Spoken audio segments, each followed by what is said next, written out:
पुणी चर्चा रे कटक जिलार चौद्वार थाना हाँ आज्ञा एक्शन मोड रे एबे चौद्वार पुलिस अपराध घटाउथिबा अपराधी मानकु फिल्म स्टाइल परी गोडे गोडे धरुछि एणिकी आउ अपराधी मानकु त्राही नाही।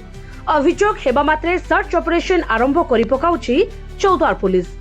अभियोगर 24 घंटा मध्यरे सर्च ऑपरेशन संपूर्ण करी पेशादार अपराधी मानकु निज काबू को आनिबारे सफल होइछि चौद्वार पुलिस। तेबे पेशादार अपराधी को काबू करने सहित तांको पाखरु लुट सामग्री जबत करिछि पुलिस। सूचना मुताबक गत 26 तारिख मंगलवार अपराह्न 2:35 रे गौस नगर अगीज दत्त नामक युवक अभियोग करथिले जे तांको पाखरु दुई जण दुर्बृत्त किछि टंका एवं मोबाइल छड़े लुटि नेथिले। एही घटना को तदंत करी थानार भारप्राप्त अधिकारी रजनीकांत निर्देश रे आरंभ करा जायतिला सर्च ऑपरेशन।